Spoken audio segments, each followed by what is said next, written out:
Our house is made out of two 40-foot high cube shipping containers. We're entirely off-grid with no town power or piped water. We're located on top of a mountain in the Australian bush.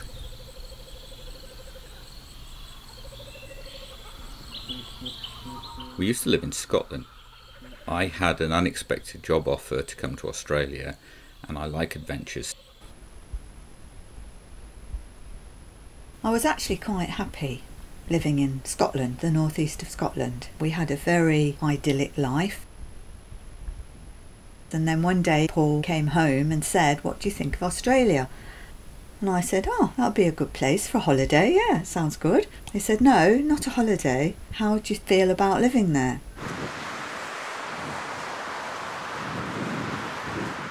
So our whole life changed and we ended up in Australia, living in suburbia. The utility bills of running a 4-bedroomed house with a swimming pool in Australia meant that we really had no money at all left over to have any fun. I just hated it. I didn't want to stay in suburbia. I wanted to get out. And I wanted to create something that didn't have utility bills.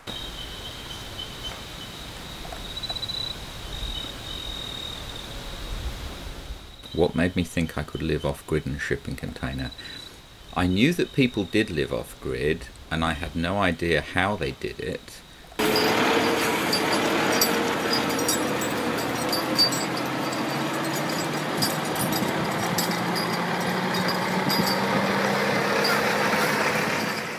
I picked shipping containers because we don't have any land, and it's really that simple.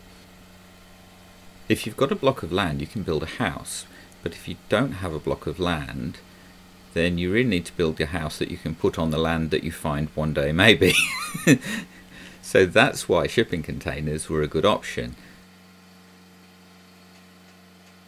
And that's also the reason that I haven't put anything on the outside that I can't remove. They can one day be picked up if required, and they could be moved again.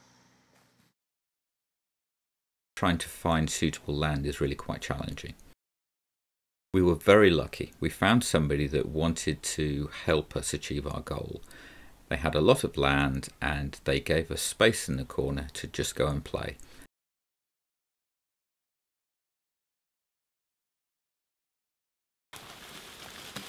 And in return, I do jobs that are required just to help out. Part of the arrangement was that we actually enhanced the land, so we ended up upgrading the roads and putting in infrastructure that wasn't there before. So it's been a mutually beneficial arrangement. We got a third container. This is to store the furniture from our suburban lifestyle in, and for me to use as a workshop.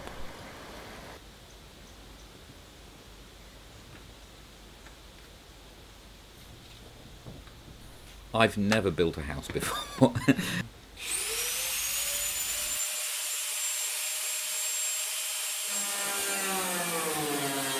I've never built a house before, and I've definitely never built a shipping container house before. I just started.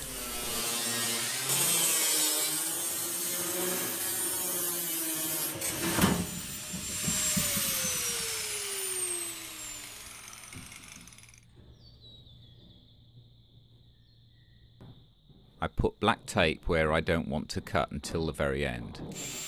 I used large and small grinders to cut the hole.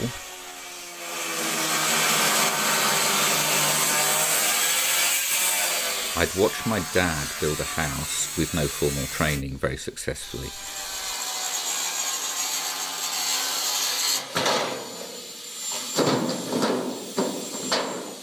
What he did was he did research to find out how it was meant to be done, and then he did that. And that's the principle that I've brought to this project, is I look at how industry does something and then I replicate or duplicate it in a way that works for me. The reason that I like these ceiling rails is it lets me put up my light fittings very early on in the project. I can get in some insulation to prevent the heat from the roof from coming down. And it's very easy to work with the ceiling lights. So they just slide forwards and backwards, and I can put them anywhere I like. There are three things about me that have come into play. I'm an engineer, I'm a teacher, and I like adventures. So this whole expedition has been a complete adventure. Is that done? Ooh. Hello, door. It's just a bit stuck at the top there, look. I've had no formal building training, but I was brought up in a house where my dad rebuilt everything from scratch with no formal training. Hello, door. And I came to believe that anyone can do anything that they put their mind to.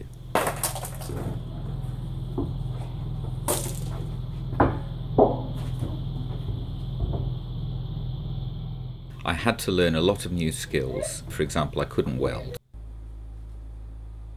When I needed welding doing, I went to see a friend and said, would he weld two pieces of metal together?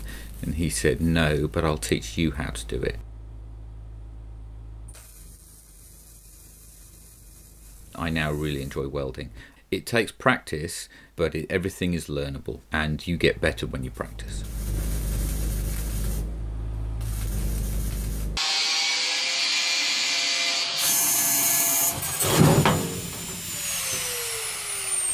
I didn't start with a fixed design. I started with a concept, and what I've done is I've altered the shape or the design or the windows to suit each of our requirements.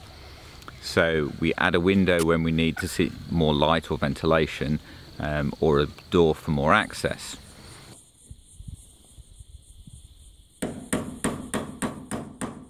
One of the things I learned was that even when you think you've thought it through completely, not all of your ideas are good.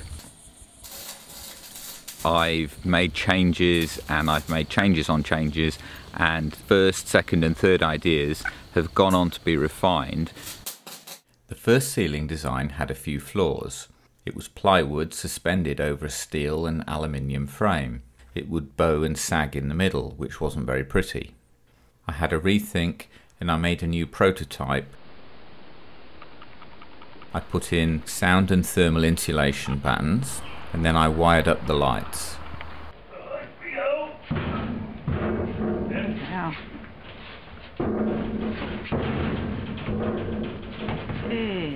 This was made in a modular way so that I could make them on my own and just put them into place when I got assistance.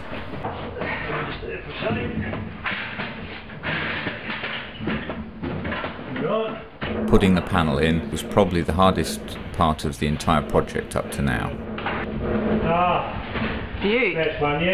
So I'm putting in a sliding door so that we retain the space either on the inside or the outside.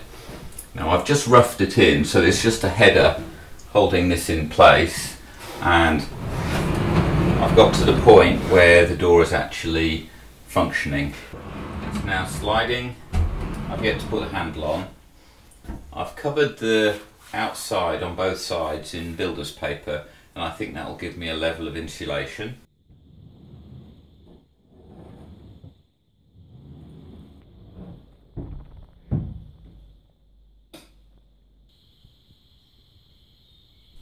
We now have a front door. It's a big improvement.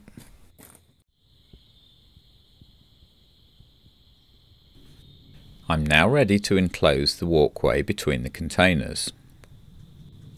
I want to preserve the natural light, and I also want plenty of ventilation. I'm going to experiment using a fly screen as a wall.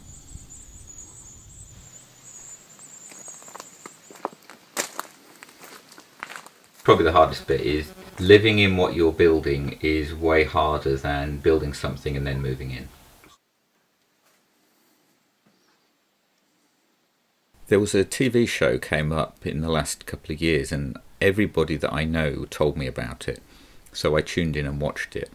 It was a reality show where contestants were going to build a shipping container house in a day, And I was just incredulous, thinking, how were they going to pull this one off? Because I'd been at it for 2.5 years. It turns out they were just decorating a Wendy house, and they never actually lived in it, so they never got to find out just how bad their design was. They'd have froze, and they'd have been miserable.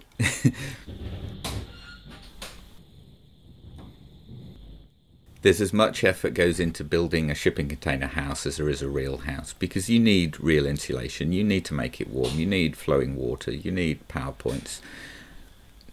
It's a real house. It's very easy to look at the videos where I just crane in the containers and go tra-la. But I've been doing this on my own for 2.5 years.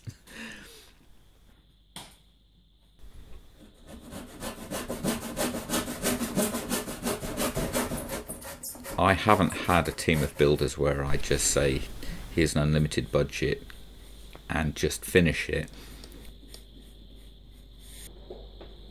I save up and I buy the materials when I can afford it, and then I do what I can. And that's the reason that this project's taken so long.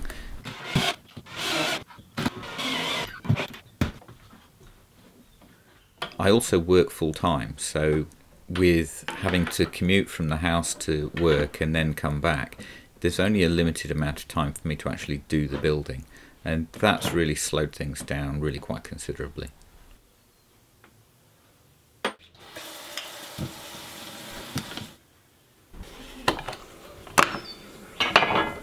This floor is actually really quite easy to lay. The only challenge is trying to get it laid under the furniture when I've already got it in place. It's not as easy as a house in a day.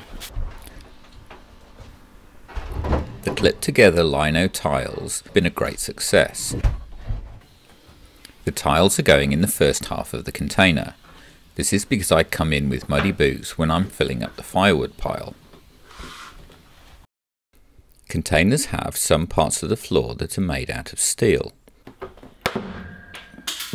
There are small height transitions where it changes from wood to steel. When I put the floor down in the kitchen, I was concerned that these would show. This hasn't been the case, and I'm happy to extend this flooring into the sitting room. I need to reduce the height on the bottom of the door. This will enable the door to open freely and not snag on the wooden trim or the new floor.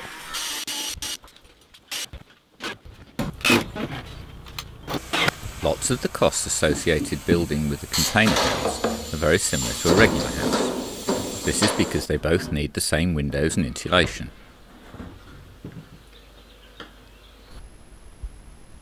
I've used recycled materials wherever I can in this project. You achieve savings if you're able to do the work yourself, or you're able to use recycled materials instead of new. I estimate this project has cost about 80,000 Australian or 61,000 US.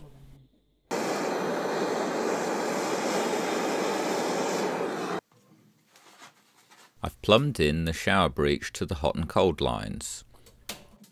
Containers can sweat, so I've lined the framing with sarking.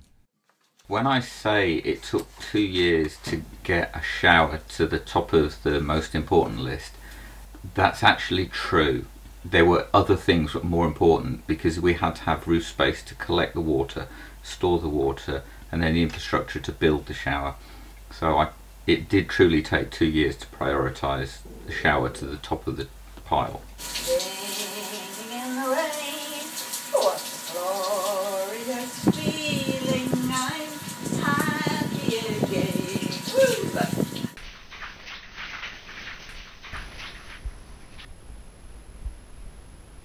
How long will it take? If you'd asked me at the start of the project, I'd have said 6 months. My sister came to visit me and she said, this is going to take you 3 years. I'm currently at 3.5 years. If I was to go through this all again, I think I would probably have people helping.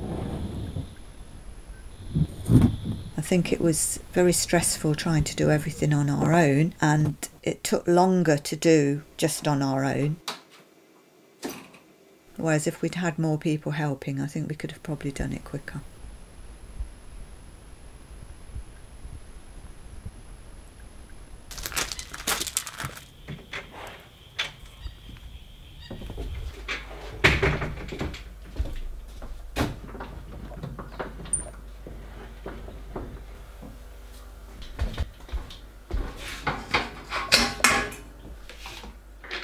There's plenty of space in our shipping containers, 2 shipping containers for 2 people. I think you could probably even have 1 child in 2 shipping containers, but no more. And although it's long and thin, there's definitely enough space. And you get used to it. You get used to living in a smaller, compact space.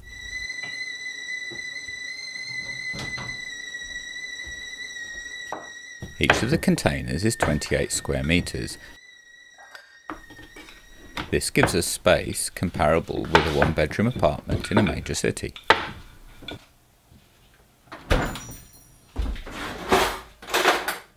I like the fact that it's all compact. I like the fact that I can walk very easily through to the kitchen. Oh, this is very nice. And our little living area is small. Okay, we've got 2 chairs in it. We can sit and watch a film at night or sit and watch the fire burning in the winter.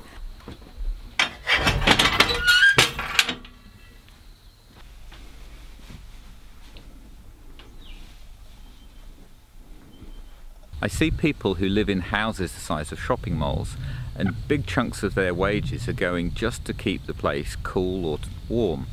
Having done that, I'd much rather keep the money in my pocket for something a little more enjoyable.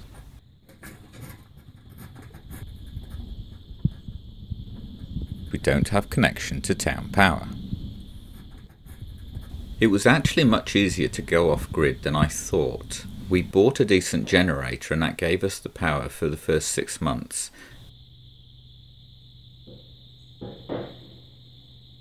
It took time to install the solar panels and to get the wiring and to have the sun produce it, but it's actually really very simple. We have 12 250 watt panels. The panels are at the perfect angle to collect the most sun in winter. The collected energy is stored in 2 battery banks. These are T105 batteries and they're normally used in golf carts. I was told that the wet lead acid batteries last longer and give better performance than the sealed batteries, which means I have to do regular maintenance. This, however, is very simple and all I have to do is top up the fluid levels. We monitor the batteries and the solar panels using this little unit on the wall called a mate. It's just a simple display unit and it shows what state the batteries and the solar panels are in. We run a regular fridge freezer and we also have a small chest freezer which reduces our reliance on going shopping regularly. I chose not to buy expensive off-grid appliances such as 12-volt fridges and freezers. We bought our regular white goods from the house and have enough electricity to run them. The washing machine receives hot and cold water. The hot comes from the instant gas hot water system. We have all the appliances that every household has. The only difference is that we use our electricity during the day when it's being created, rather than at night when it's not. At the beginning of the project, I used to monitor the power off the panels and the energy in the batteries obsessively. We now have enough power and enough batteries for the system to take care of itself. If we get a few days of rain, I monitor them more carefully, but it's very rare that we have to fire up the generator for a top-up. The Australian sunshine produces some very high temperatures. On a sunny day, the batteries are full by 11 in the morning. This leaves the remaining sunshine to power the air conditioner. The air conditioner is only used very occasionally. We do use fans on the warm days though. Our preferred cooling method is ventilation by opening the windows and the cargo doors.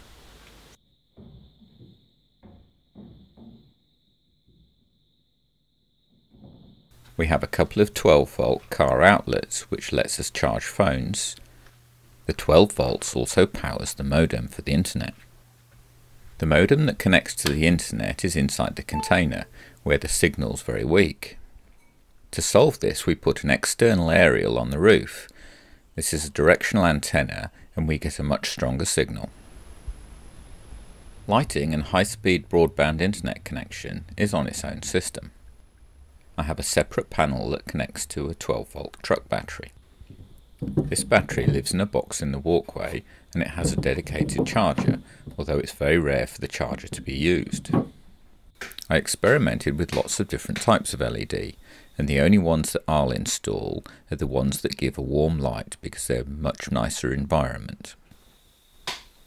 When I designed the lights, the intention was to be able to read a book or a newspaper in any part of any of the containers with sufficient light.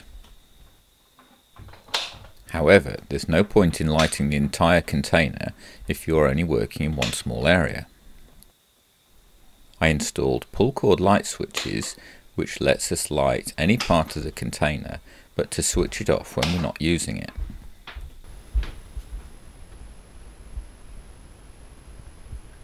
The sun provides our electrical energy. It's that simple. We have to use it when the sun's shining and not at night, but it's just easy. It's ridiculously easy.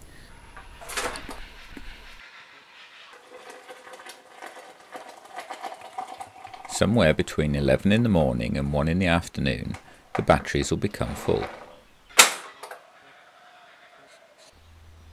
So it's a nice day in winter and it's 11 o'clock and we've got full batteries. With full batteries we can use as much electricity as we like. We have a few appliances that are always connected to the mains electricity. The everyday fridge freezer, a chest freezer we use for storage, the water pump for the sinks and the shower. We'll normally have about 3 computers switched on during the day. By 4 o'clock in the afternoon the sun's dipped behind the trees. At this point we stop using the non-essential items so we're not draining the batteries. By about 6 in the evening all we're generally using is the computers.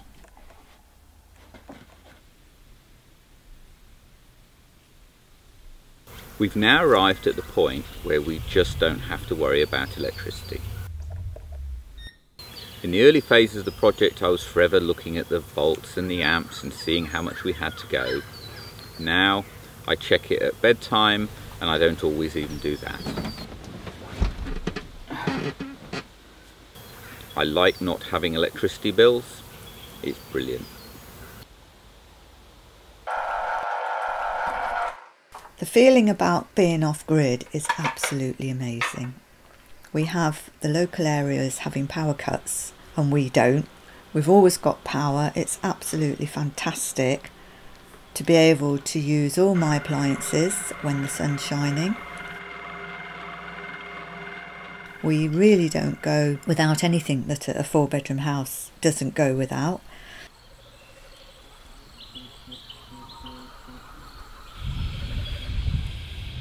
The sunroof's been critical in the design of our house. It performs 2 functions. Primarily it keeps the sun off the roof and protects us from the radiant heat. Of equal importance, the sunroof harvests the water from the rain. This gives us our water supply. We collect our water in 3 different places, and this has evolved over time. The bulk of the water is collected on the main sunroof, which I've gradually extended. Gutters and pipes from the sunroof direct water to the main house tank. The sunroof doesn't give us enough water catchment, so I built a woodshed. Its primary task was to be roof space to catch more water, but as a bonus it keeps our firewood dry. Again, that still wasn't enough water catchment, so I added gutters to the underside of the kitchen.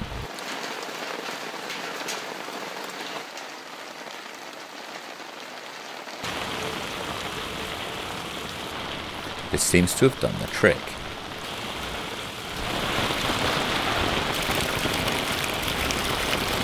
Catching water is only half the battle. You need enough space to store it. Our water storage has slowly expanded to meet our needs. We're now sustainable with water. Our water pressure comes from a very modest Davy water pump. It has analog switches which allows it to run successfully with the generator if needed.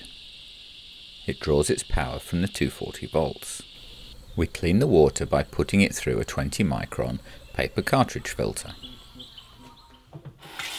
Our water is fine for washing and showering, but the water that we drink goes through an extra level of filtration. We have 2 ceramic water filters which filter down to 0.5 microns. This removes all the germs and the pathogens, and it also removes heavy metals. Our drinking water tastes a lot nicer than town water.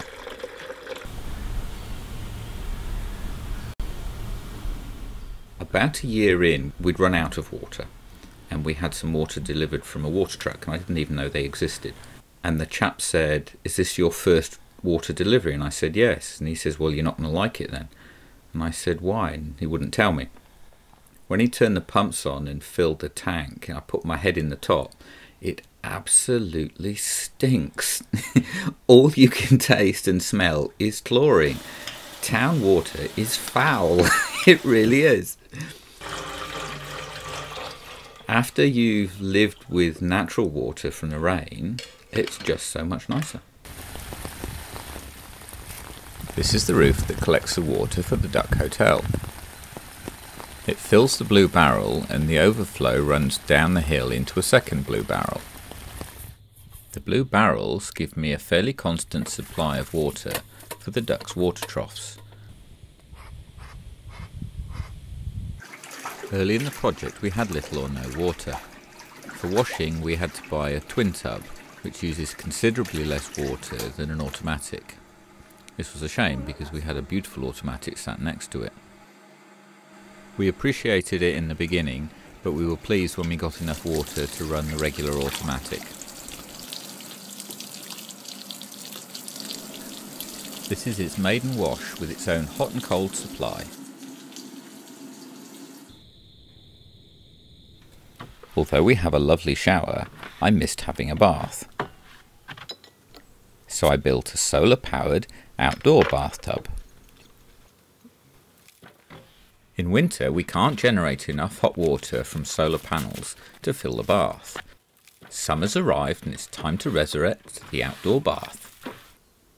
This solar panel heats the water in the black barrel, and it does it by creating a thermosiphon. Here's how it works. I fill up my barrel with cold water. The water starts at about 20 to 22 degrees. It's gravity fed from the silver tank further up the hill. I have to fill it higher than the water pipe from the solar panel. It comes through the right angle bend into the bottom of the solar panel, rises up the panel and comes out the hot side at the top. From there it flows into the top of the water barrel, but below the level of the water. This flow is called thermosiphon and it occurs naturally. I don't pump anything. The output feed to supply the bath is slightly above the cold outlet pipe. I open 2 valves and it'll feed directly into the bath. At 4 o'clock in the afternoon I measure 52 degrees C on the water. I saw temperatures of 70 degrees on the manifold in full sun. That's hot, hot, hot, hot, hot, hot. Hot to about there. Oh. Very hot. Hot water, cold water.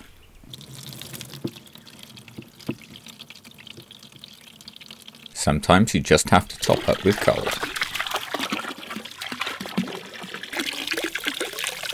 Ow, that's hot water. You come to say hello? Hello. You just think there's bugs, don't you? Well, there's plenty of bloody bugs. Not the sort you want, though. Cheers. Cheers. When bath time's over, I have to refill the tank.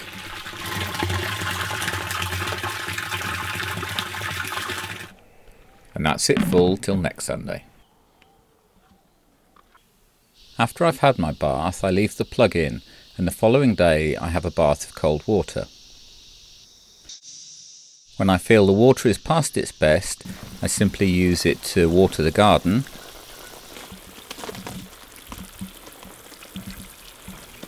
and whatever's left over goes into the centre of the banana circle.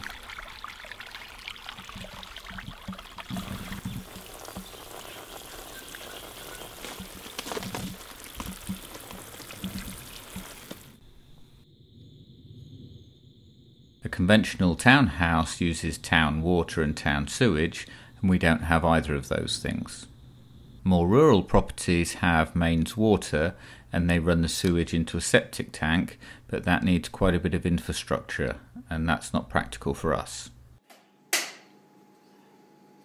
The beauty of a composting toilet is you don't need to have a constant running water supply. After the toilet's been used, you simply add a scoop of organic peat mix and sawdust or wood chips. We use a mix of peat and sawdust in the composting lobe. I pre-mix this in a box outside. When you turn the handle, it spins the drum, which moves what you've just put in the toilet moved to the back into the composting part of the chamber. This will quietly compost and reduce down to a much smaller volume. After a few months of composting, you turn the handle in the opposite direction and it takes the small processed soil and it puts it into the finishing tray, where it sits for another month or two, and then it gets taken outside and buried and put in the garden. After a year of living with it, we didn't like it and we've moved on. We do like the double bucket loop. It's really easy to keep clean and you empty it like a waste paper basket. We put everything from the toilet into composting bells. We add our kitchen waste and we keep them warm and damp. We fill it until it's full and then we leave it for nature to take care of it. After about 6 months, the volume's reduced to about a third.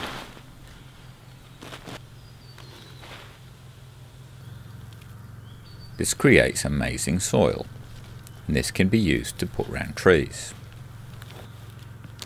Each location that we've put the composting bells, nature finds it and takes advantage. A tomato plant found it this time, and now we've got loads of small cherry tomatoes growing.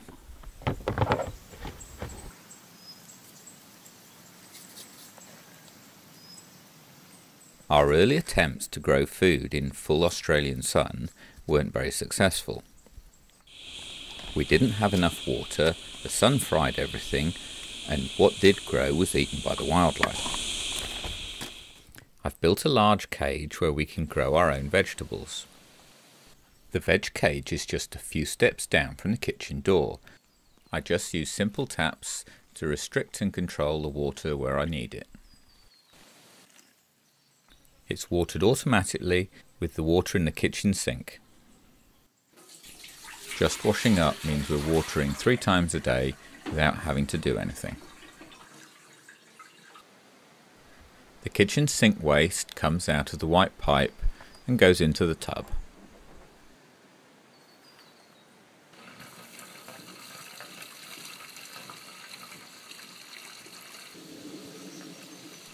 Gravity just takes the water down to the beds.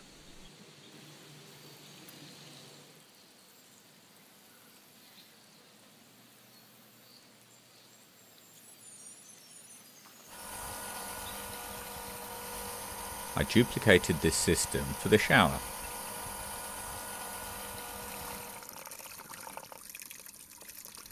When I first set up the self-irrigating planter, I just went to the supermarket and bought a random selection of seedling plants. Well, I'm not a gardener, but they appear to have done very well.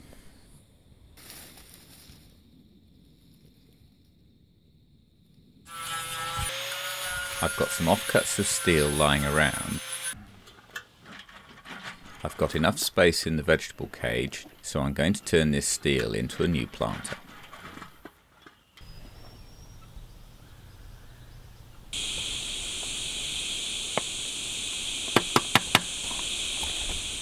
This enclosed cage gives us shade from the sun. It has a hose pipe to make watering easy. And we're getting stacks of food from the planters.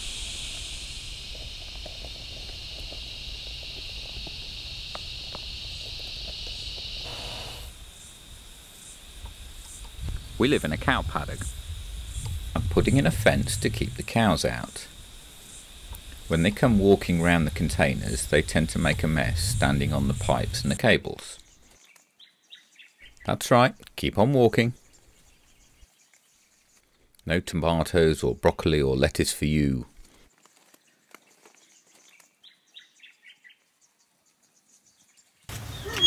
You don't want to come out today, do you? Because you're being filmed.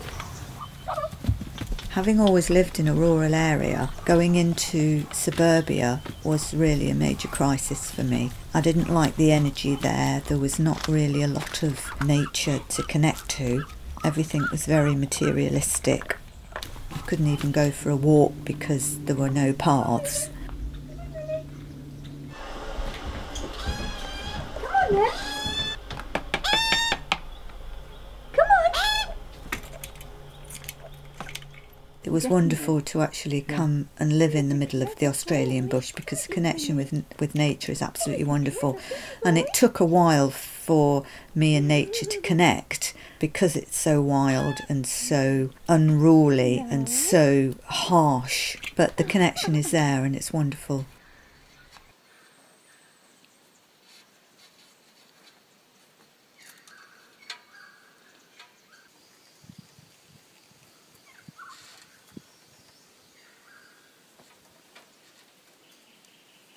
We have wildlife of abundance around us. Possums and wallabies now absolutely have no fear of us, and they just hop around feet away from us. It is lovely. It's lovely to have the peace and the quiet and not hear the traffic and not have your neighbours intruding on your life through noise. It's been an amazing experience just to spend so much time here on my own, in nature, with nature. Just having that connection to myself has been absolutely wonderful.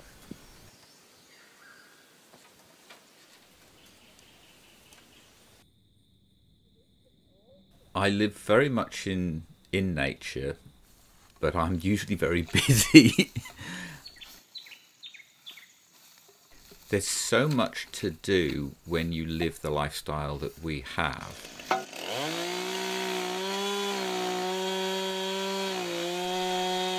I have to keep the wood pile topped up, otherwise we go cold. I've done that once and I'm never doing that again. Keeping the dam cleared. It's all time-consuming work.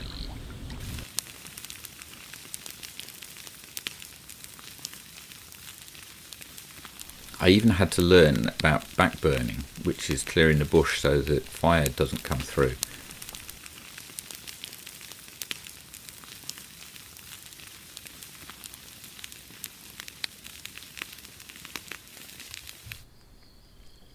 I thought it'd be nice if I could go swimming in the bush. When we lived in suburbia, I had an 8-metre swimming pool in the garden. After a year or two, the novelty of owning a swimming pool wore off. It takes a significant amount of effort, time, money and electricity to keep them looking good. I swim here now, and there's no chlorine in the water. When I lived in suburbia, I was incredibly poor. I had this big house, I had the swimming pool, but I had no money to have any fun. There was nothing exciting because I was just paying the bills, and that's pretty soul destroying. when you're having beans on toast so you can put petrol in the car to go to work. Come on then, let's go back. They're tired. Look at him. He's tired. It's just a very, very pleasant lifestyle. A lifestyle that an awful lot of people would love to have. And a lifestyle that people can have. If they really wanted it, they can do it.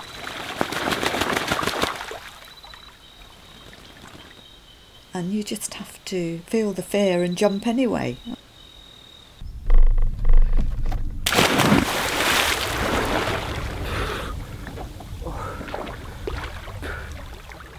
You know, a lot of people don't want to let go of their lifestyle, of their jobs or their way of life, and want to. People are in jobs they don't want to be in, they're in lifestyles they don't want to be in, but they don't need to be. You don't need to be chained to a system. You can step out of it. And I think a lot of people are doing that now.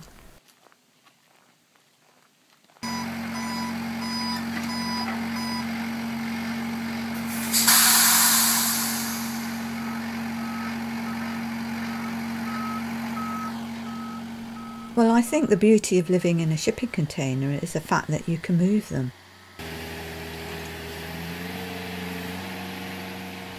They're portable, so you can take them anywhere. Living in a house, you can't move it. And if you're an adventurous type and you want to move around, the shipping containers are great because you can move them. The shipping containers, they've had 2 locations up to now, and they could be moved again. I could unbolt the sunroof, the solar panels and the walkway, and they would be able to move again. This is one of the reasons that I've been keeping doors and windows to a practical minimum. When I started building the container house, I went online and there was nothing. There were lots of pictures of fancy container houses that were finished, but nothing on how to actually do it. So I decided I'd record how I did it, and I post it online so other people can learn from my mistakes or copy it. Sarah was pushing me into the ebooks in the early phases because she said that I needed to share what I was doing. It took a little while for me to get on board with that, but once I did, I found I get a lot of positive feedback from the information that I do share.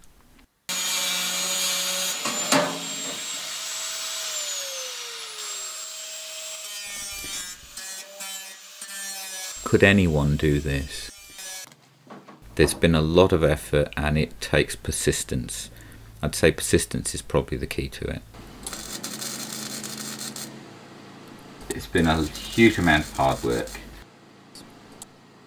I did a terrible job with the putty, so Sarah redid it and it looked much better. You can't underestimate just how hard it was at times, but it has been very rewarding.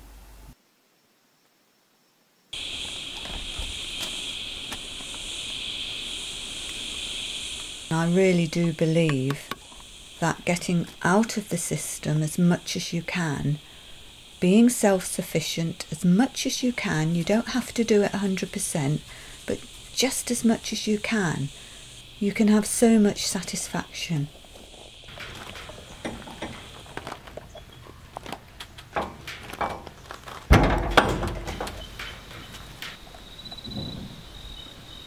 Now it's a finished self-contained house. It provides its own electricity and water. It looks after us, and it's a finished house. And it's great. It is actually. It's not just great, it's really, really good.